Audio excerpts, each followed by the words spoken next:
Hello friends, welcome to my YouTube channel. आपण मानक समस्त को मो चैनल को स्वागत जनाऊँगी।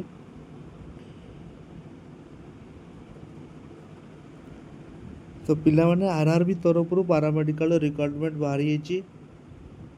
तो जो पिला माने आरआरबी पारामेडिकल अप्लाई करने चाहूँगी तो से माने निश्चित भाव में वीडियो को देखंतु। तो आज वीडियो आप जानिबा जो तार इम्पोर्टेंट डेट्स केबे केबे तार को डेट रे कौन रही, ठीक अच्छे। पुणी तार एज लिमिट कौन, एज रिलैक्सेशन केते रोची, क्वालिफिकेशन कौन कौन रोची, कौन मैंने अप्लाई करेंगे, ठीक अच्छे। पोस्ट कौन रोची, वैकेंसी केतेटा रोची, टोटाल वैकेंसी जो मैंने जापर 434टा वैकेंसी रोची, ठीक अच्छे। आउ कौ मैंने अप्लाई करेंगे, कौटी कौटी वैकेंसी रोची है, वैकेंसी डिटेल्स देखा कमी अप्लाई ऑनलाइन ऑनलाइन अप्लाई केमती करवा, ठीक अच्छे। से विषय में आम देखा।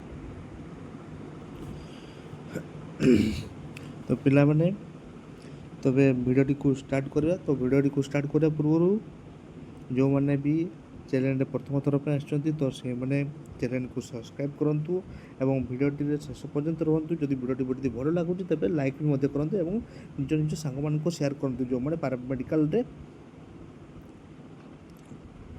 आरआरबी एंट्रांस देवाई चाहते, ठीक अच्छे।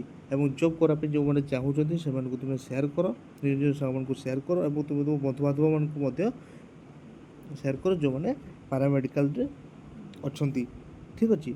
तो नोटिफिकेशन बाहरी तो नोटिफिकेशन प्रथम आम चेक करवा, ठीक अच्छे। नोटिफिकेशन चेक करवा, टोटाल डिटेल्स आम देखा। चलो तो पिला माने आरआरबी तरफ रिक्वायरमेंट बाहरी पारामेडिकल, ठीक अच्छे। जो मैंने भी प्रीवियस ईयर 2024 तुम जान 2024 जानुआरी मसरे पारामेडिकल बाहरी, ठीक अच्छे। तो तार एग्जाम 2025 मार्च रे होगी सरी, ठीक अच्छे। तो तेबे एबे 2025 पुणी थे आउ थे पारामेडिकल रिक्वायरमेंट बाहरी। तो जो पिला माने प्रीवियस ईयर रे जो मनकर है ना, जो मैंने एग्जाम देते एग्जाम दे सारिकी जो तांकर पिला माने माने हो पारा ना, तो से पुणी थे अपॉर्चुनिटी आसी आरआरबी तरफ जे सबू कौ पिला माने अप्लाई करेंगे। फार्मासीस्ट अच्छी, नर्सिंग अच्छी, ठीक अच्छे। डायलिसिस पेसेंट अच्छे, डायलिसिस अच्छी, ठीक अच्छे। ता बाद तुम रहा लैब टेक्नीशियन एलटी ब्राउन को बाहरी, ठीक अच्छे। रेडियोग्राफर मान बाहरी, ठीक अच्छे। तो प्रथम पीडीएफ को भल भाव में देखा, इम्पोर्टाट डेट कौन कौन रोचे। प्रथम देखिए आगे इम्पोर्टाट डेट अगर देखी पार्छ, ठीक अच्छे। तो डेट ऑफ नोटिस तुम नोटिस मैंने जापर जे पारामेडिकल नोटिस प्रथम के बाहरी। तो यार नोटिस 26/7/2025 जे कि तुम जुलाई मास 26 तारीख दिन नोटिस बाहरी जाता, ठीक अच्छे। तो एप्लाय डेट आसी नाला, तो एप्लाय डेट स्टार्ट हो देखिपार 9/8/2025 9/8/2025 एप्लाय डेट आरंभ हो जाए। तो यार लास्ट डेट रोचे तुम रोचे 8/9/2025, ठीक अच्छे। तुम हाथ मात्र 1 मंथ टाइम रोची, 1 मंथ तुम हाथ में टोटाल टाइम रोची, ठीक अच्छे। से भीतर तुम्हें रजिस्ट्रेशन कर, रजिस्ट्रेशन करी ऑनलाइन एप्लिकेशन अप्लाई कर। ऑनलाइन अप्लाई तुम्हें केमती कर तार मुझे आज वीडियो मुझे सब कहीदेवी तुमको, ठीक अच्छे। केमती अप्लाई कर, कौन कौन डॉक्यूमेंट लगे तुमको कहीदेवी, कौ प्रोसेस तुम्हें मैंने कर, ठीक अच्छे। आउ कौ प्रोसेस माने स्टेप बाय स्टेप तुमको कहीदेवी। आउ कौन भूल जमी करना तुम्हें जानते आरआरबी रे गोटे भी सिंगल जदि रंग जदि किसी कर रिजेक्ट होबार एप्लिकेशन रिजेक्ट होबार संभावना बहुत थाई, ठीक अच्छे। एप्लिकेशन रिजेक्ट होबार संभावना बहुत थाए, तेणु तुम्हें किसी भी भूल भाल करनी, ठीक अच्छे। ତେବେ ତୁମେ ଜାଣିପାରୁଥିବ ତୁମ ଲାଷ୍ଟ ଡେଟ୍ ରହୁଛି 10/9/2025। 8 ତାରିଖରୁ ଆରମ୍ଭ ହେଇକି 9/8 ତୁମର 9/8 ମାନେ ଅଗଷ୍ଟ ମାସ 9 ତାରିଖ ଆରମ୍ଭ ହେଇକି 8/9/2025 ପର୍ଯ୍ୟନ୍ତ ରହୁଛି, ଗୋଟାଏ ମାସ ହାତରେ ରହୁଛି। ତାପରେ ତୁମର ଆପ୍ଲିକେସନ୍ ଫି, ଯଦି ଯେଉଁ ପିଲାମାନେ ରେଜିଷ୍ଟ୍ରେସନ୍ ଟାଇମ୍ରେ ତୁମର ଏଇ ଯେଉଁ ଅନଲାଇନ୍ ଆପ୍ଲିକେସନ୍ ଭିତରେ ଯଦି ତୁମେ ତୁମର ସବୁ ଡକୁମେଣ୍ଟସ୍ ଠିକ୍ ଠାକ୍ ଦେଇ ସାରିକି ଯଦି ତୁମେ ଆପ୍ଲିକେସନ୍ ଫି ତୁମେ ଦେଇଦେଲ ତାହେଲେ ଠିକ୍ ଅଛି। ଆଉ ଯଦି ବି ଯେଉଁ ପିଲାମାନେ ଆପ୍ଲିକେସନ୍ ଫି ଯଦି ଲେଟ୍ରେ ଯଦି ଯେଉଁମାନେ ସବମିଟ୍ କରୁଛନ୍ତି ଆପ୍ଲିକେସନ୍ ସବମିଟ୍ କରୁଛନ୍ତି ତାଙ୍କ ପାଇଁ ଏକ୍ସଟ୍ରା 2 ଦିନ ଟାଇମ୍ ଦିଆହେଉଛି, ଠିକ୍ ଅଛି। 10 ତାରିଖ ପର୍ଯ୍ୟନ୍ତ ଟାଇମ୍ ଦିଆହେଉଛି, 10 ତାରିଖ ପର୍ଯ୍ୟନ୍ତ। ତୁମର ଆପ୍ଲିକେସନ୍ ଷ୍ଟାର୍ଟ ଡେଟ୍ ଟାଇମ୍ ହେଇଗଲା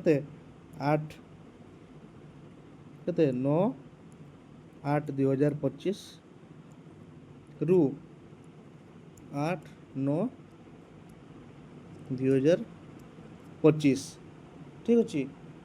ଆଉ 2 ଦିନ ତୁମ ପାଇଁ ଏକ୍ସଟ୍ରା ଦିଆଗଲା, 2 ଡେଜ୍ ତୁମ ପାଇଁ ଏକ୍ସଟ୍ରା ଦିଆଗଲା, ଠିକ୍ ଅଛି। 2 ଡେଜ୍ ତୁମ ପାଇଁ ଏକ୍ସଟ୍ରା ଟାଇମ୍ ଦିଆଗଲା, ଯାହାକି କେତେ 10 ତାରିଖ 10/9/2025, ଠିକ୍ ଅଛି। ତାପରେ ତୁମେ ଦେଖିପାରୁଥିବ ଡେଟ୍ ଅଫ୍ ମଡ଼ିଫିକେସନ୍। ଯଦି ତୁମର କିଛି ଚେଞ୍ଜ କରିବା ପାଇଁ ଚାହୁଁଛ, ମଡ଼ିଫାଇ କରିବା ପାଇଁ ଚାହୁଁଛ, ଯେ ମୋର କିଛି ଭୁଲ ହେଇଗଲା, କିଛି ଡକୁମେଣ୍ଟ ମୁଁ ଦେବାରେ ଭୁଲ କରିଦେଲି, କି ତୁମର ଦେଖିଲ କିଛି ତୁମର ଡାଟା ଇନଫର୍ମେସନ୍ ଯେଉଁଟାକି ତୁମର ଆଡ୍ରେସ୍ ଫାଡ୍ରେସ୍ ହଉ, କିମ୍ବା ତୁମର ଦେଖିଲ କିଛି ତୁମର ଆଧାର କାର୍ଡ଼ ନମ୍ବର ଭୁଲ ଦେଇଦେଲ, କିମ୍ବା ତୁମର ଆଧାର କାର୍ଡ଼ ତ ଭୁଲ ତ ହେବନି, କାରଣ ସେ ସାଙ୍ଗେ ସାଙ୍ଗେ ତୁମର ମେନସନ୍ କରିଦେବ, ଠିକ୍ ଅଛି। ଯଦି କିଛି ନାଫାରେ କିଛି ଭୁଲ କଲ, କିଛି ଅଲଗା ଚେକ୍ ଆଉଟ୍ ତୁମର ବ୍ୟାଙ୍କ ଡିଟେଲ୍ସ ଦେଲାବେଳେ କିଛି ଭୁଲଭାଲ କଲ, ଠିକ୍ ଅଛି, ତେବେ ତୁମେ ସେଠି ଚେଞ୍ଜ କରିପାରିବ, ମଡ଼ିଫାଇ ତୁମେ କରିପାରିବ ଡେଟ୍ ଅଫ୍ ମଡ଼ିଫିକେସନ୍, ଠିକ୍ ଅଛି। କିନ୍ତୁ ପିଲାମାନେ ମନେ ରଖ, କିନ୍ତୁ ତୁମର ଆପ୍ଲିକେସନ୍ ଫି ତୁମର ଯାହା ରହିଥିବ, ଆପ୍ଲିକେସନ୍ ଫି ତୁମକୁ କହିଦେବି ST SC ମାନଙ୍କର କେତେ ରହୁଛି, ତାପରେ ଜେନେରାଲ୍ OBC ପିଲାମାନେ କେତେ ପକାଇ ପାରିବେ, କେଉଁ କାଷ୍ଟ ମଧ୍ୟ ପିଲାମାନେ ପକାଇ ପାରିବେ, ଠିକ୍ ଅଛି। କାଷ୍ଟ ମଧ୍ୟ ମୁଁ କହିଦେବି, କିନ୍ତୁ ମଡ଼ିଫିକେସନ୍ ତୁମର ଯେଉଁଟା ରହୁଛି ମଡ଼ିଫିକେସନ୍ ଫି ମଧ୍ୟ ରହୁଛି। ଯଦି ଆପ୍ଲିକେସନ୍ ଫି ତ ରହିବ, ଆପ୍ଲିକେସନ୍ ଫି ତୁମର ରହିବ, ଠିକ୍ ଅଛି। ଆପ୍ଲିକେସନ୍ ଫି ଅଲଗା ରହିବ। ତା ବାଦ ତୁମର ଯଦି ମଡ଼ିଫାଇ ଯଦି କରିବା ପାଇଁ ଚାହିଁବ ତାହେଲେ ମଡ଼ିଫାଇ ଫି ବି ମଧ୍ୟ ଏକ୍ସଟ୍ରା ଲାଗିବ, ଠିକ୍ ଅଛି। ମାନେ ତା ମାନେ ତୁମର ଆପ୍ଲିକେସନ୍ ଫି ବି ଦେବ, ତା ସାଙ୍ଗରେ ତୁମେ ଯଦି କିଛି ଆପ୍ଲିକେସନ୍ ଫି ତୁମେ ଦେଇ ସାରିଲା ପରେ ଯଦି ତୁମର ଯଦି କିଛି ଯଦି ଚେଞ୍ଜ କରିବା ପାଇଁ ଯଦି ନ ଚାହିଁବ ତାହେଲେ ଠିକ୍ ଅଛି। ତୁମେ ଯଦି ମଡ଼ିଫାଇ ଯଦି କରିବା ପାଇଁ ଚାହିଁବ ତାହେଲେ ମଡ଼ିଫାଇରେ ତୁମର ଏକ୍ସଟ୍ରା ପଇସା ସେମାନେ ନେବେ, RRB ମାନେ ପଇସା ନେଉଛି ଏକ୍ସଟ୍ରା, ଠିକ୍ ଅଛି।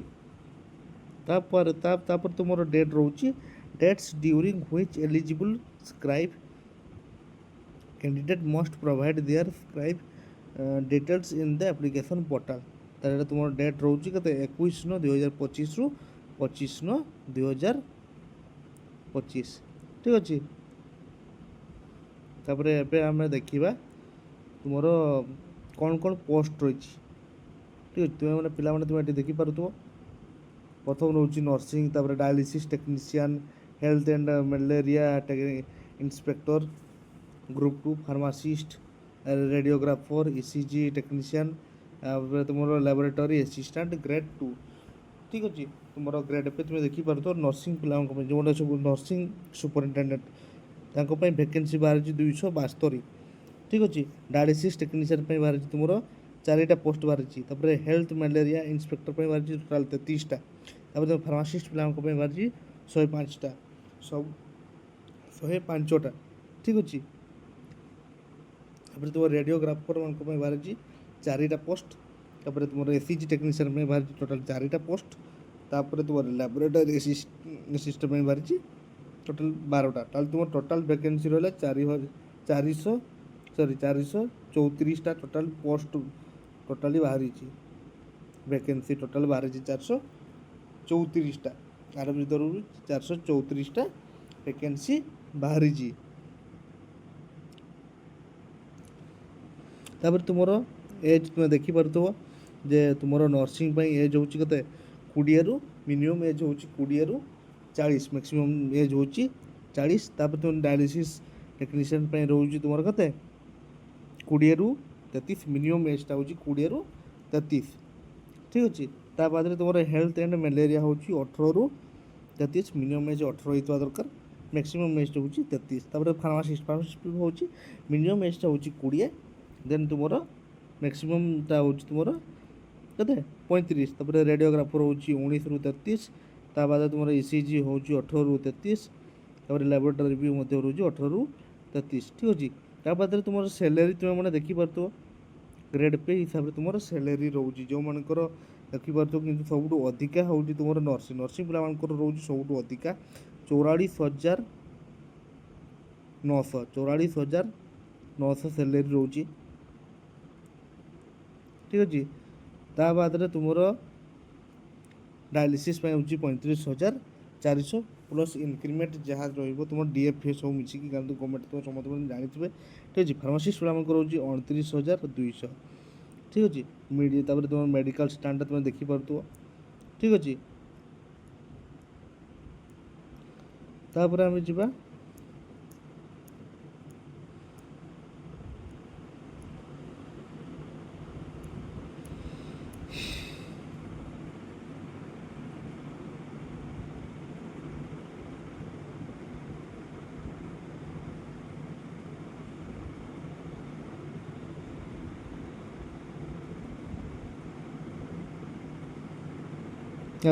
तुम ये देखिपो तुम एज लिमिट, ठीक अच्छे।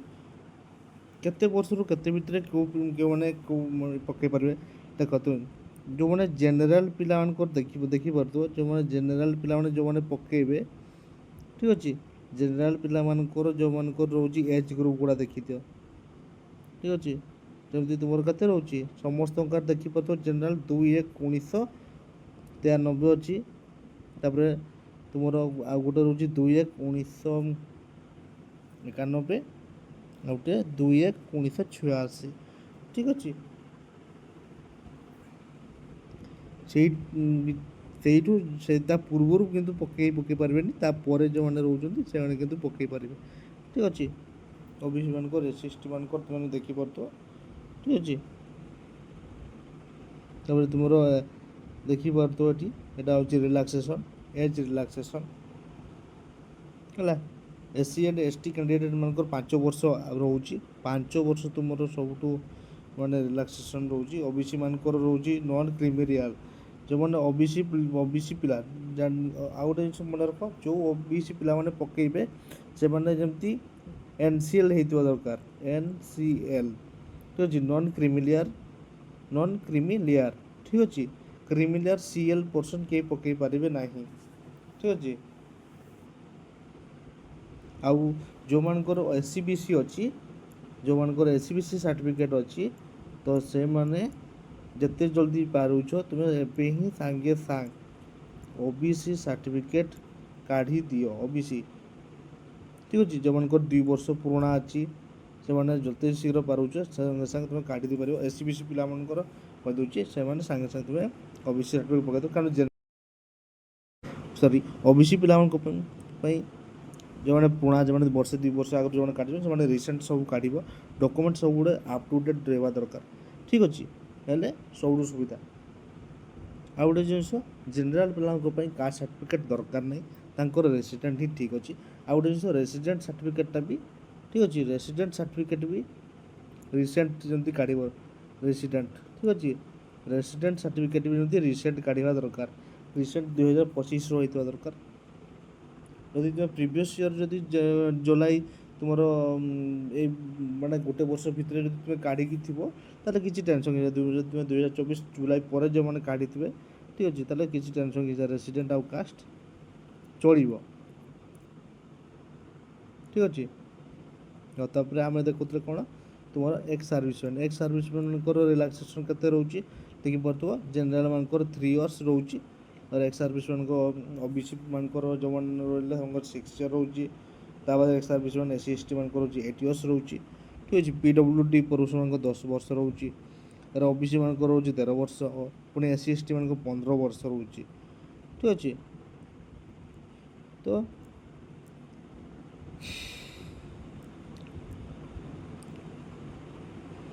ତାପରେ ଦେଖ ଏକ୍ଜାମିନେସନ୍ ଫି ପିଲାମାନେ ଦେଖ ଯେଉଁମାନଙ୍କର ଜେନେରାଲ୍ ଆଉ OBC ପିଲାମାନେ ରହିବେ, ଠିକ୍ ଅଛି, ସେମାନଙ୍କ ପାଇଁ ହେଉଛି 500 ଟଙ୍କା ଫି ରହିବ। ତା ବାଦରେ SC ST ପିଲାମାନେ ଯେଉଁମାନେ ରହିଲେ ୱିଥ୍, ତା ସେଇ ଭିତରେ ଦେଖ ପିଲାମାନେ SC ST ex serviceman, PWD, female, transgender, मैंडेटरीज और इकोनॉमिकल बैकग्राउंड क्लास माने EBC, ठीक अच्छे, से माने देवे टोटाल 250 टंका केवल आमर देवे कैंडिडेट पुओ छुआ मैंने से माने रहिले तुम रहा OBC आउ जेनेराल से माने तुम्हें केवल दे पारे।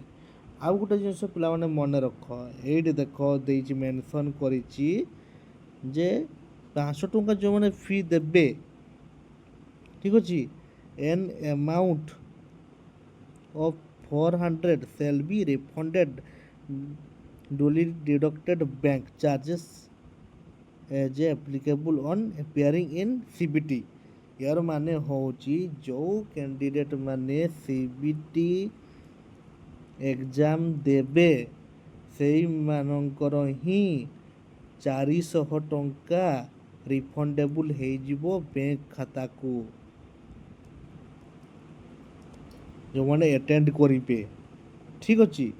ता बाद एठी देजी this fee 2050 shall be refunded duly deducted bank charges applicable on appearing in CBT, ठीक अच्छे। यही जिनसा सब बड़े मन रखी तो ना आज आम एप्लिकेशन फी फर्म करदे पैसा देदेबा तापर आम इच्छा एग्जाम देवा ना ना सेमती नुह तुम इच्छा जदि तुम जदि चाहूब पैसा रिफंडेबल नापी देख तुम्हें परीक्षा तुम चाहूब मोर परीक्षा भल कर मैंने चाहूब मोर जॉब हो गला पैसा पतर देकी तो मुझे पैसा देदेली किस करी सेमती किसी नहीं। देख तुम ऊपर डिपेंड करे जदि तुम्हें चाहू तो तुम्हें एग्जाम देवाई तुम्हें दे पार ना ना किंतु 500 टंका तुम्हें देकी तुम्हें जो एप्लिकेशन फीटा फर्म फिलअप करुच से जिनसा तुमको पुणी एग्जाम अटेम्प्ट जो जो मैंने करुँच, ठीक अच्छे, अटेम्प्ट जो मैंने कर कौन 400 टंका रिफंडेबल हो जाऊँगी, ठीक अच्छे, रिफंडेबल हो पुणी SC ST मान भी 250 अमाउंट रिफंड हो, ठीक अच्छे। तुम एग्जाम तुम्हें पाओ न पाओ, ठीक अच्छे, हेल्ले कि तुम पैसा रिफंड हो तुम नोटिस आसो आइदर हो पारे तुम 6 मंथ लगे 7 मंथ लगे 1 year हो पारे 2 year हो पारे, ठीक अच्छे, किंतु पैसा रिफंड हेब। तेबे एबे देखिबा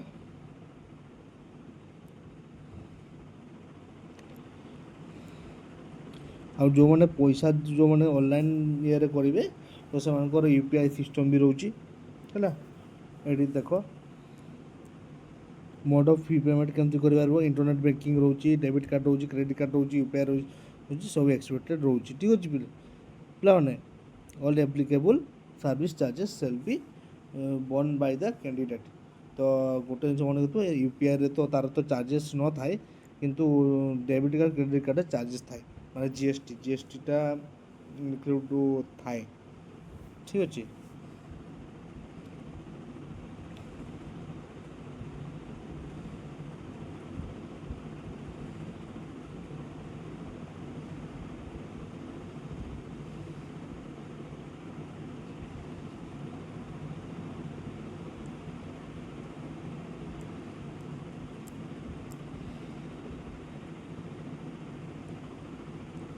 आउ गोटे जिनस जो मैंने भी प्रीवियस ईयर माने एग्जाम देते माने एग्जाम देते एप्लाई फॉर्म करते तो से तो सब किसी जानते केमती किसी अप्लाई करा तो गोटे जिनस हूँ तुम CSC सेंटर को न जाइकी केमती तुम्हें माने निज फोन रे केमती तुम्हें निजे अप्लाई कर सब भल। कारण देख तुम CSC सेंटर को जीव के 200 टंका देव ता बाद तुम फॉर्म फिलअप पैसा देव तुम्हें 500 टंका टोटाल तुम्हें 700 ଟଙ୍କା ଦେବ। ତ ନିଜ ଫୋନ୍ରେ କ'ଣ ତୁମକୁ ପ୍ରୋସେସ୍ ମୁଁ କହିଦେବି ପୁରା କ୍ଲିଅରଲି। ଗୋଟେ ଜିନିଷ ହେଲା ତୁମେ ଟୋଟାଲି କିଛି ଭୁଲ କରିବନି। ଯାହା ବି ଡକ୍ୟୁମେଣ୍ଟ ଦେବ ପୁରା କ୍ଲିଅର ଡକ୍ୟୁମେଣ୍ଟ ଦେବ, ରିସେଣ୍ଟ ଡକ୍ୟୁମେଣ୍ଟ ଦେବ। କିଛି ବି ଏପଟ ସେପଟ ମାନେ କିଛି ଦେବନି। ଯଦି କିଛି ବି ଯଦି ଭୁଲ ଭାଲ ଯଦି କଲ ମାନେ ତୁମର ମଡ଼ିଫାଇ ତ ତୁମକୁ ଟାଇମ୍ ବି ଦେଉଛି, ତୁମକୁ ଗଭର୍ଣ୍ଣମେଣ୍ଟ ଟାଇମ୍ ଦେଉଛି 2 ଦିନ ତୁମକୁ ଭ୍ୟାଲିଡ଼ ମାନେ 2 ଦିନ ମାନେ ତୁମକୁ 5-6 ଦିନ ଟାଇମ୍ ଦେବ ମଡ଼ିଫାଇ କରିବା ପାଇଁ। ଠିକ୍ ଅଛି, ତ ସେଇଟା କିଛି ଟେନସନ୍ କିଛି ନାହିଁ। ତ ତୁମେ ଯଦି ତୁମେ ନିଜ ଫୋନ୍ରେ ଯଦି ଆପ୍ଲାଏ କରିବ ତୁମକୁ ମାତ୍ର 500 ଟଙ୍କାରେ ଅନଲାଇନ୍ ଆପ୍ଲାଏ ଫୋନ୍ ଦେଇକି କାମ ଖତମ କରିଦେଇ ପାରିବ। ଠିକ୍ ଅଛି।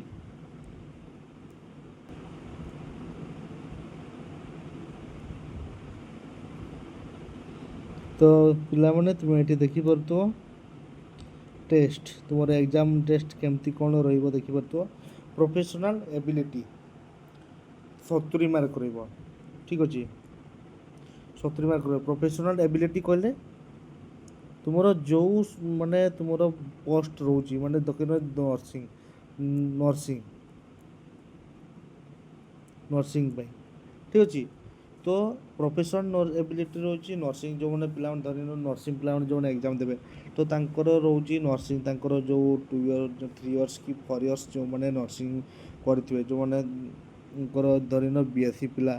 ଠିକ୍ ଅଛି, BSc ନର୍ସିଂ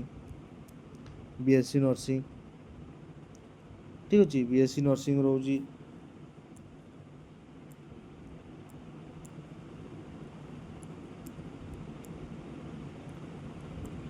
BSc ନର୍ସିଂ, ତାପରେ ତୁମର post graduate PG nursing, post graduate BSc nursing. ଠିକ୍ ଅଛି, BSc ନର୍ସିଂ। ତ ଏଇ କ୍ୟାଣ୍ଡିଡେଟ୍ମାନଙ୍କର ତାଙ୍କର ଯେଉଁ ବି ତୁମର 2 ଇୟର୍ସ 3 ଇୟର୍ସ ତୁମେ ଯାହା ବି ପାଠ ପଢ଼ିଛ ତାର ତୁମର ଟୋଟାଲ୍ କ୍ୱେଶ୍ଚିନ୍ ଆସିବ 70 ମାର୍କର ତୁମର କ୍ୱେଶ୍ଚିନ୍ ଆସିବ। ଠିକ୍ ଅଛି, ତୁମ ସବଜେକ୍ଟରୁ ଆସିବ 70 ମାର୍କ। ତା ବାଦ ତୁମର ଜେନେରାଲ୍ ଆୱାରନେସ୍ ମାନେ ତୁମର GK କ୍ୱେଶ୍ଚିନ୍ କିଛି ଆସିବ। ତାପରେ ଜେନେରାଲ୍ ଆରିଥମେଟିକ୍ସ ମାନେ ମ୍ୟାଥ୍ କିଛି ଆସିବ। ଜେନେରାଲ୍ ଇଣ୍ଟେଲିଜେନ୍ସ ମାନେ ଯଦି କମ୍ପ୍ୟୁଟର କିଛି କ୍ୱେଶ୍ଚିନ୍ ଆସିବ। ରିଜନିଂ କ୍ୱେଶ୍ଚିନ୍ କିଛି ଆସିବ। ତା ବାଦେ ତୁମର ଆସିବ ଜେନେରାଲ୍ ସାଇନ୍ସ ମାନେ +2 ପାଠ କିଛି ଆସିବ। 10th +2 ପାଠ କିଛି ଆସିବ। ଠିକ୍ ଅଛି, +2 ପାଠ 10th ପାଠ କିଛି ଆସିବ, ସେଠି ମିଶିକି କିଛି ଆସିବ। ଆଉ ଗୋଟେ ଜିନିଷ ପିଲାମାନେ ମନେ ରଖିଥାଅ, ତୁମର ଏଠି ଦେଖିପାରୁଥିବ ଟୋଟାଲ୍ ତୁମର କ୍ୱେଶ୍ଚିନ୍ କେତେ 100ଟା ମାର୍କ ମାତ୍ର କ୍ୱେଶ୍ଚିନ୍ ଆସୁଛି। ଟୋଟାଲ୍ ହେଉଛି 100ଟା କ୍ୱେଶ୍ଚିନ୍। ତୁମର ଟାଇମ୍ ଇଚ୍ ମାର୍କ ହେଉଛି କେତେ, ଇଚ୍ ସେକ୍ସନ୍ ହେଉଛି ତୁମର 1 ମାର୍କ। ଯଦି ତୁମେ 4ଟା ଯଦି ଭୁଲ କରିଲ ତାହେଲେ ତୁମର 1 ମାର୍କ କଟିବ। ଠିକ୍ ଅଛି, 1 ମାର୍କ କଟିବ। 4ଟା ଭୁଲ କଲେ 1 ମାର୍କ ପାଇବ।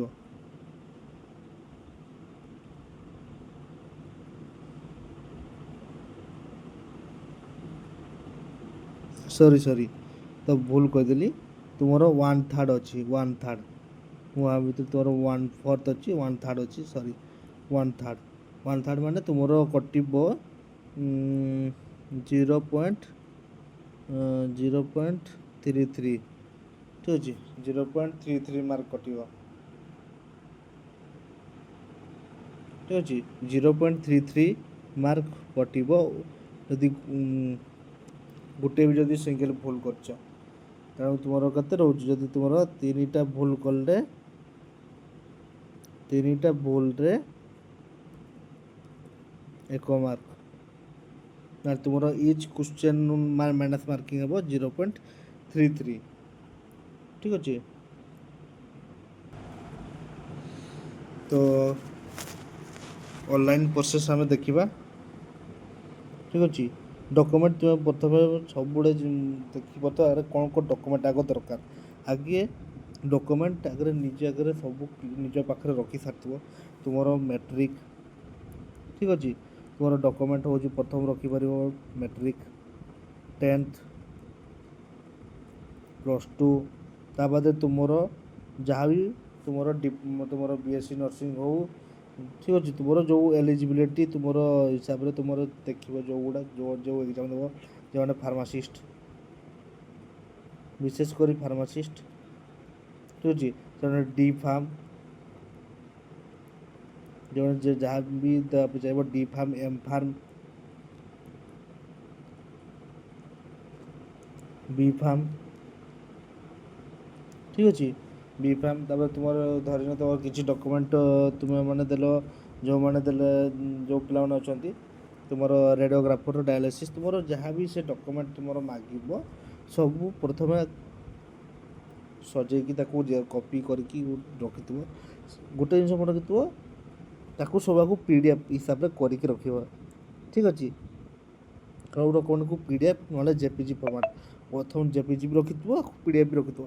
ତାର ଫାଇଲ୍ ସାଇଜ୍ ବି ମଧ୍ୟ ସେଇ ହିସାବରେ ତୁମେ ରଖିବ। ତୁମର ବିଟୁଇନ୍ ଯଦି ତୁମର କରିଥିବ 3 to 50 ଭିତରେ, କିମ୍ବା ତୁମର 1 KB ଭିତରେ ଯଦି କହିଥିବ 1 MB ଭିତରେ, 1 MB ଭିତରେ ହେଲା, ଡକୁମେଣ୍ଟ ତୁମର ସବୁ ଥାଇପାରେ 1 MB ଭିତରେ ଥାଇପାରେ। ଠିକ୍ ଅଛି, 1 MB ଭିତରେ ତୁମର ଥାଇପାରେ। ତେଣୁ ସେଇ ଭିତରେ ତୁମେ କରିବ, ଡକୁମେଣ୍ଟ ସବୁକୁ ଭିତରେ ରଖିଥିବ 1 MB, କିମ୍ବା ଆଇଦର ହେଇପାରେ ତୁମର 500 KB ଥାଇପାରେ, 500 KB। ଠିକ୍ ଅଛି, 500 KB। ଏଠି ତୁମେ ଦେଖିପାରୁଥିବ ଯେ କ୍ୟାଣ୍ଡିଡେଟ୍ର ସିଗ୍ନେଚର୍ JPG ଫର୍ମାଟ୍ ଏଜ୍ ପାର୍ ସ୍ପେସିଫିକେସନ୍ ହେଲା। ତୁମର ଗୋଟେ ଜିନିଷ ମନେ ରଖିଥିବ ପିଲାମାନେ, ଯେଉଁ ପିଲାମାନେ ଡକୁମେଣ୍ଟ ସବମିଟ୍ କରିବ, ତୁମର ସିଗ୍ନେଚର୍ ଆଣ୍ଡ ଫଟୋ ଏଇ ଦୁଇଟାକୁ ସବୁବେଳେ JPG ଫର୍ମାଟ୍ରେ ରଖିବ। JPG ଫର୍ମାଟ୍ ମାନେ ଆମର ଫଟୋକୁ ହିଁ JPG ଫର୍ମାଟ୍ କୁହାଯାଏ। ଠିକ୍ ଅଛି, କିଛି ଟେନସନ୍ କିଛି ନେବାର ନାହିଁ। ଠିକ୍ ଅଛି। ତା ବାଦରେ ତୁମେ ଯଦି ମୋବାଇଲରେ ଯଦି ଯେଉଁମାନେ କରି ନ ପାରିଛ, ଯେଉଁମାନେ ଯଦି ଜାଣିଛ ତ ସବୁଠୁ ଭଲ କଥା, ଯେଉଁମାନେ ଆପ୍ଲାଏ କରିପାରିବ ତ ଭଲ କଥା। ଯଦି ତୁମେ ଯଦି ଚାହିଁବ ତ ତୁମ ନିକଟସ୍ଥର CSC ସେଣ୍ଟରକୁ ଯାଇକି ମଧ୍ୟ ଆପ୍ଲାଏ କରିପାରିବ, ଯେଉଁଠି ଆପ୍ଲାଏ କରାଯାଏ। ଠିକ୍ ଅଛି। ଆଉ ଗୋଟେ ଜିନିଷ ମନେ ରଖ, ଏମିତି କୌଣସି ଜାଗାକୁ ଯାଉନା ଯେଉଁମାନେ ଆପ୍ଲାଏ କରି, କାରଣ ଏମିତି ପ୍ରିଭିୟସ୍ ଇୟର୍ରେ ମଧ୍ୟ ବହୁତ କିଛି ଭୁଲ, ମାନେ CSC ସେଣ୍ଟର ମଧ୍ୟ ଭୁଲ ହେଇଛି। ମାନେ କିଛି ଲୋକମାନେ ଯେଉଁମାନେ ଆପ୍ଲାଏ କରି ଜାଣିନାହାନ୍ତି, ସେମାନଙ୍କର କିଛି ପିଲାମାନେ ଭୁଲ ବି କରିଦେଇଛନ୍ତି, ଯେଉଁଟାକି ସେମାନେ ତୁମକୁ ବି ମାନେ କହୁଥିବେ ଯେ ହଁ ସେଟା କିଛି ନୁହଁ। କିନ୍ତୁ ଯଦି ଥରେ ଯଦି ତୁମର ଯଦି ଏକ୍ଜାମ୍ ମାନେ ତୁମର ପୋଷ୍ଟ ମାନେ ଯେଉଁ ଧରିନିଅ ତୁମେ ଫାର୍ମାସିଷ୍ଟ ପାଇଁ ପକାଉଛ, ଦେଖିଲା ବେଳକୁ ସେମାନେ ତୁମର ହେଲ୍ଥ ମ୍ୟାଲେରିଆରେ ପକାଇ ଦେଇଥିବେ। ସେମାନେ ତୁମେ ସବୁବେଳେ ଚେକ୍ କରିବ, ଯାହା ବି ଜିନିଷ ପକାଉଛ ସବୁବେଳେ ଚେକ୍ କରିବ। ଠିକ୍ ଅଛି। ତୁମର ସିଗ୍ନେଚର୍ ଆଣ୍ଡ ଫଟୋକୁ ସବୁବେଳେ JPG ଫର୍ମାଟ୍ରେ ରଖିବ। ଠିକ୍ ଅଛି। ଆଉ ଯାହା ବି ଦେବ ସବୁବେଳେ ହ୍ୱାଇଟ୍ ପେପର୍ ଉଠେଇକି ଦେବ। ଠିକ୍ ଅଛି, ହ୍ୱାଇଟ୍ ପେପର୍ରେ ତୁମେ ତାକୁ କରିବ। ସିଗ୍ନେଚର୍ଟା ସବୁବେଳେ ହ୍ୱାଇଟ୍ ପେପର୍ ମାନେ ଇଏରେ ଲେଖିବ। ଆଉ ଫଟୋର ବ୍ୟାକ୍ଗ୍ରାଉଣ୍ଡ, ତୁମେ ଯାହା ବି ଫଟୋ ତୁମର ଦେଉଛ, ଫଟୋର ବ୍ୟାକ୍ଗ୍ରାଉଣ୍ଡ ଯଦି ହ୍ୱାଇଟ୍ ହେଇଥିବା ଦରକାର। ଠିକ୍ ଅଛି, ବ୍ୟାକ୍ଗ୍ରାଉଣ୍ଡ ହ୍ୱାଇଟ୍ ହେଇଥିବା ଦରକାର। ଠିକ୍ ଅଛି। ତା ବାଦରେ ତୁମର ଯେଉଁଟା ଲେଖୁଛ ବ୍ଲାକ୍ ଇନ୍ ପେନ୍ରେ ଲେଖିବ। ଠିକ୍ ଅଛି, ବ୍ଲାକ୍ ଇନ୍ ପେପର୍ରେ ଲେଖିବ, ଦେଖିପାରୁଥିବ ଏଠି। ଠିକ୍ ଅଛି।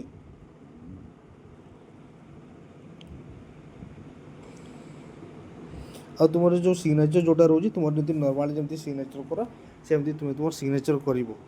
Not in bold and capital or disjoint letter, ଏମିତି କିଛି ଲେଖିବନି, ଯେମିତିକି ସେମାନେ ତୁମର ଯେତେବେଳେ ସିଗ୍ନେଚର୍ ଯେତେବେଳେ ତୁମର ମାନେ ଏକ୍ଜାମ୍ ସେଣ୍ଟରକୁ ଯେତେବେଳେ ଯିବ, ସେଠି ଯେତେବେଳେ ତୁମର ଚେକ୍ ହେବ, ସେତେବେଳେ ତୁମ ଭେରିଫାଇ ହେଉନଥିବ, ସେତେବେଳେ ତୁମେ ହଇରାଣ ହେବ।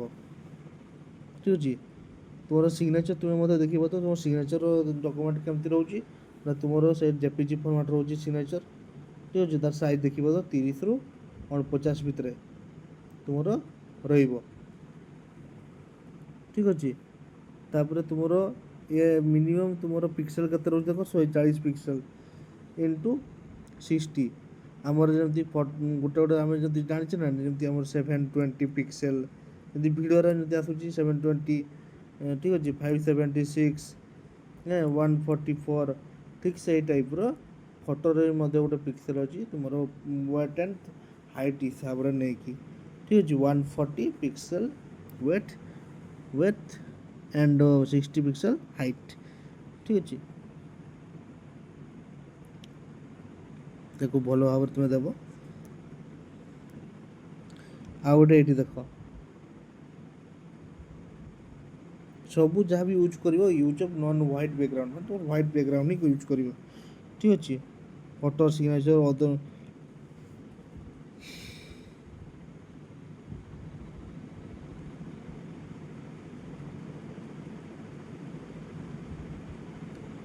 ଆଉ ଗୋଟେ ଜିନିଷ ତୁମର ମେଡ଼ିକାଲ ଫିଟନେସ୍ ସାର୍ଟିଫିକେଟ୍ ଯଦି ମାଗେ ତ ଚେକ୍ କରିବ ଯେତେବେଳେ ତୁମେ ଡକୁମେଣ୍ଟ ଯେତେବେଳେ ତୁମେ ଡିଟେଲ୍ସ ଯେତେବେଳେ ତୁମ ସେଠି ସବୁ ଦେବ ସେଠି ତୁମକୁ ଯଦି କିଛି ମାଗେ ତାହେଲେ ତୁମେ ଦେଇପାରିବ ନ ଦେଇ ବି ପାରିବ। ତାପରେ ଦେଖ ପିଲାମାନେ ତୁମର ଯେଉଁ SC ST ସାର୍ଟିଫିକେଟ୍ ଯେଉଁଗୁଡ଼ା ରହୁଛି କାଷ୍ଟ ସାର୍ଟିଫିକେଟ୍ ଯେଉଁଗୁଡ଼ା ରହୁଛି ସେ ସବୁ ତୁମର ଯାହା ବି ଡକୁମେଣ୍ଟ ତୁମେ ଦେବ ତୁମର ମ୍ୟାଟ୍ରିକ୍ +2 ସବୁ PDF ଫର୍ମାଟ୍ରେ ଦେବ ଠିକ୍ ଅଛି। PDF ଫର୍ମାଟ୍ରେ ସବୁ ଦେବ ସବୁ ଅଲ୍ ଡକୁମେଣ୍ଟ ଗୁଡ଼ା ଠିକ୍ ଅଛି PDF ଫର୍ମାଟ୍ରେ ଦେବ।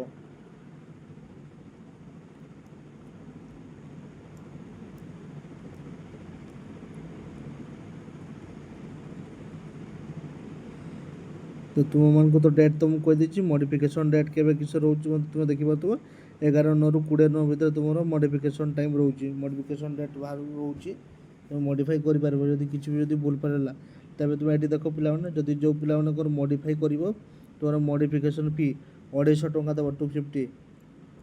ମୁଁ ତୁମକୁ କହିଥିଲି ଯଦି ତୁମର ଆପ୍ଲାଏ ବେଳେ ଆପ୍ଲିକେସନ୍ ଫି ଯଦି ତୁମେ 500 ଟଙ୍କା ଦେଇକି ଯଦି ତୁମେ କରିଲ ଠିକ୍ ଅଛି ତ କିଛି ଭୁଲ ନ କରି ତେବେ କିଛି ଟେନସନ୍ କିଛି ନାହିଁ।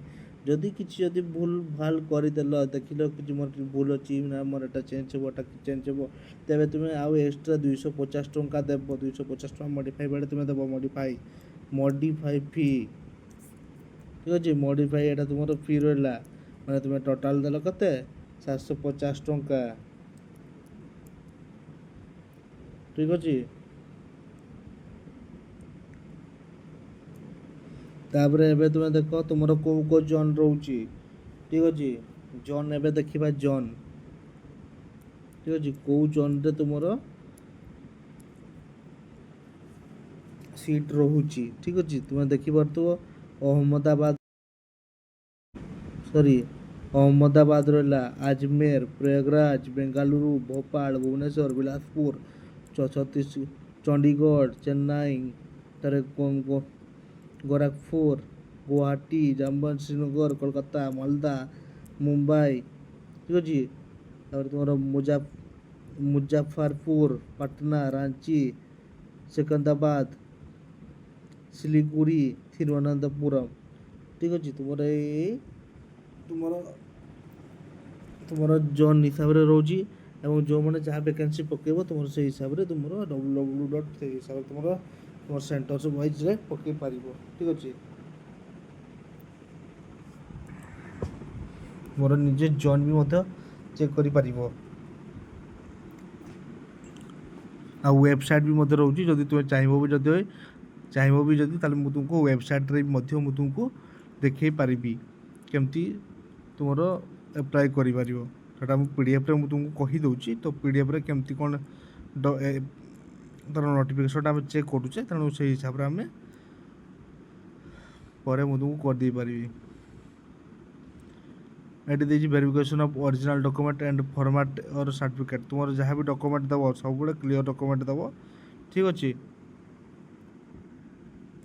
ତାପରେ ତୁମର ଯେତେବେଳେ ଭେରିଫିକେସନ୍ ଯେତେବେଳେ ହେବ ସେଇ ଡକୁମେଣ୍ଟଟା ହିଁ ତୁମର ଚେକ୍ ହେବ ଠିକ୍ ଅଛି। ଯାହା ତୁମେ ଦେବ ସେଇଟା ହିଁ କେବଳ ଚେକ୍ ହେବ। ଆଉ ଏଇଟା ତୁମର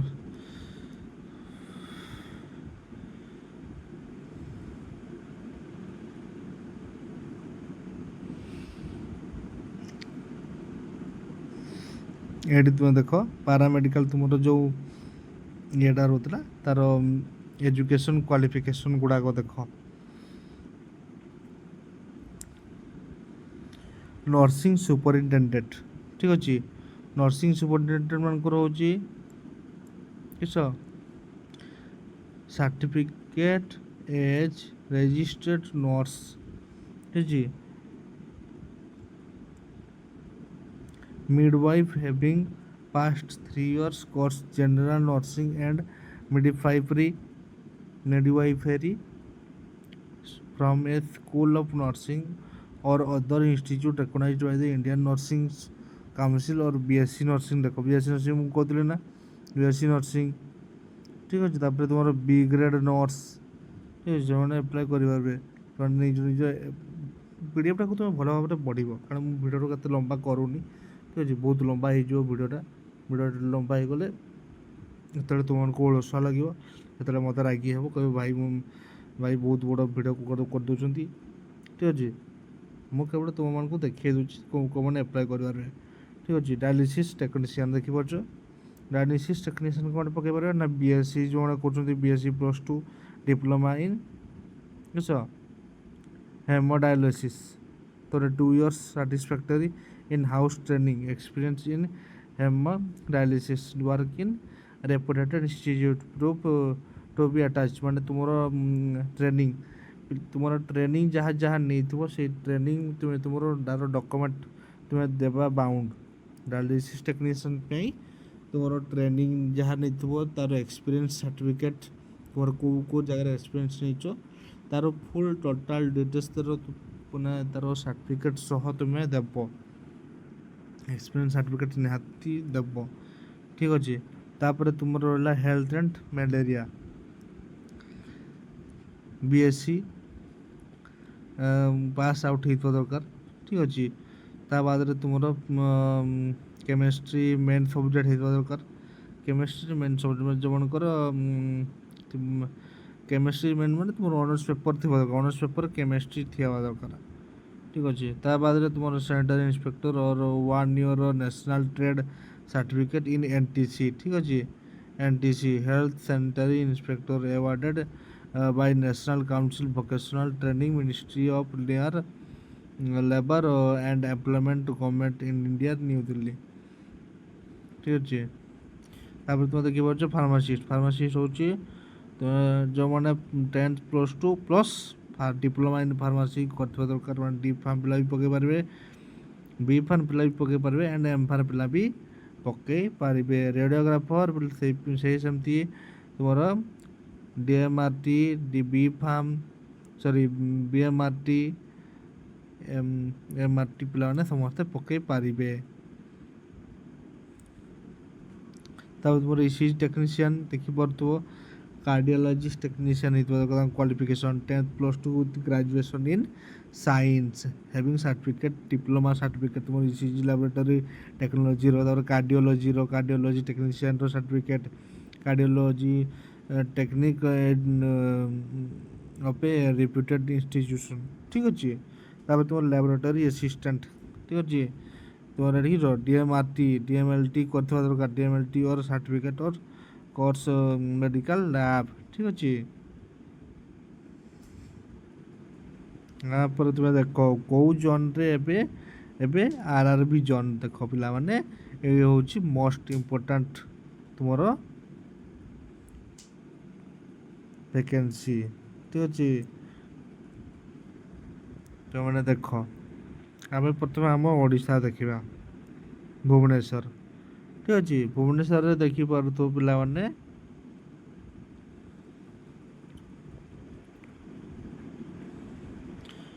फार्मासिस्ट पाई ये जो लिखाई ECOR एटा कि ईस्ट कोस्ट रेलवे आम भुवनेश्वर सब ईस्ट कोस्ट रेलवे रोचे अच्छे भोपाल तुम्हें मैंने निजे पीडीएफ को भल भाव में पढ़ कौ जगार कौ जन रोचे तुम भल भाव में देख कौटी वैकेंसी अच्छी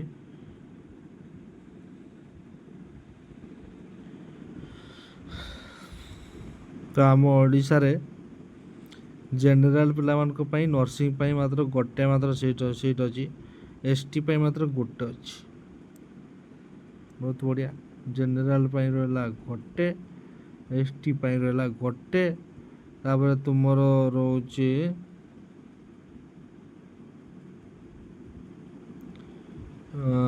EWS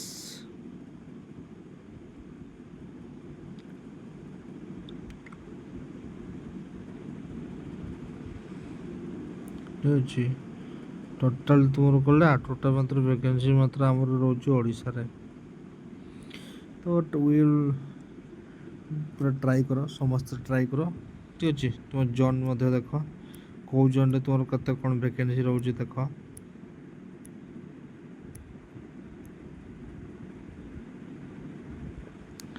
ତୁମର ସିଲାବସ୍ କ'ଣ କ'ଣ ରହୁଛି ତୁମେ ନିଜେ ବି ଦେଖ।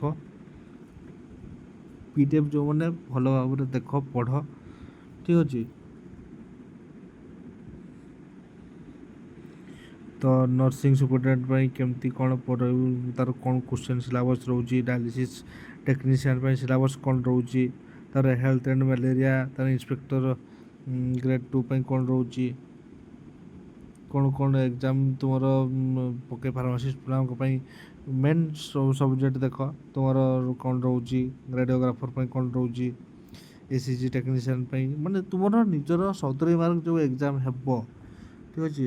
70 ମାର୍କ ଯେଉଁ ଏକ୍ଜାମ୍ ହେବ ସେଟା ହେଉଛି ତୁମର ନିଜର ସବଜେକ୍ଟ ଉପରେ, ମାନେ ତୁମେ ଯାହା ପାଠ ପଢ଼ିଥିବ ତାହା, ଆଉ ତା ବାଦରେ ତୁମର ଯାହା ରହିଲା ହେଲା।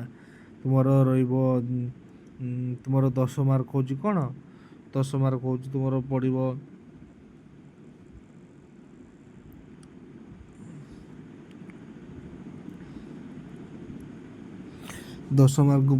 ତୁମର ଜେନେରାଲ୍ ଆୱାରନେସ୍, ଆଉ 10 ମାର୍କ ତୁମର ପଡ଼ିବ ରିଜନିଂ, ଠିକ୍ ଅଛି। 10 ମାର୍କ ରହିଲା ତୁମର ରିଜନିଂ, 10 ମାର୍କ ରହିଲା ତୁମର GK, ଆଉ 10 ମାର୍କ ରହିଲା ତୁମର ସାଇନ୍ସ, ଜେନେରାଲ୍ ସାଇନ୍ସ, ଠିକ୍ ଅଛି। ତୁମର ସିଲାବସ୍ ତୁମର ଦେଖିପାରୁଥିବ, ସିଲାବସ୍ ହିସାବରେ ତୁମର କ'ଣ କ'ଣ ରହୁଛି ହେଲା। କ'ଣ କ'ଣ ରହୁଛି ଫିଜିକ୍ସ କେମିଷ୍ଟ୍ରି ଏମିତି ତୁମର ପଢ଼ିବ। ତାପରେ ତୁମର ମ୍ୟାଥ୍ର ବି ତୁମର ଦେଖିପାରୁଥିବ କ'ଣ କ'ଣ ରହୁଛି ହେଲା। ତ ଏବେ ଗୋଟେ କାମ କରିବା ପିଲାମାନେ, ତ ଯେଉଁ ପିଲାମାନେ ଏବେ ଗୋଟେ କାମ କରିବା, ତ ଏବେ ୱେବସାଇଟ୍ରେ କେମିତି ଆପ୍ଲାଏ କରିବେ। ଯଦି ନିଜ ଫଣ୍ଡରେ ଯଦି କରୁଛ ତେବେ କେମିତି କରିବ, ତାହେଲେ କେଉଁ ୱେବସାଇଟ୍ରେ ତୁମେ କେମିତି କ'ଣ କରିବ ତାର ମଧ୍ୟ ମୁଁ ତୁମକୁ ଦେଖାଇ ଦେଉଛି, ଠିକ୍ ଅଛି। ତ ଭିଡ଼ିଓଟି ମୁଁ ଏତେ ଲମ୍ବା କରୁନି, ବହୁତ ବଡ଼ ଭିଡ଼ିଓ ମୁଁ କରିଦେଲି, ଠିକ୍ ଅଛି। ତ କେମିତି ଆପ୍ଲାଏ କେମିତି କରିବ, ତାର କେମିତି ରେଜିଷ୍ଟ୍ରେସନ୍ କରିବ ମୁଁ ଟିକେ ଖାଲି ବୁଝେଇଦେବି, କହିଦେବି, ଠିକ୍ ଅଛି। ତ ମୁଁ ତୁମମାନଙ୍କୁ ତ କହିଦେଲି କ'ଣ କ'ଣ ଡକୁମେଣ୍ଟ ତୁମେ ତୁମର ନିଜର ସବୁ ଡକୁମେଣ୍ଟ ଅଲ୍ ଟୋଟାଲ୍ ଡକୁମେଣ୍ଟ ତୁମର ମ୍ୟାଟ୍ରିକ୍ +2 ତା ବାଦରେ ତୁମର ଯେଉଁ BSc ନର୍ସିଂ ପିଲା DMLT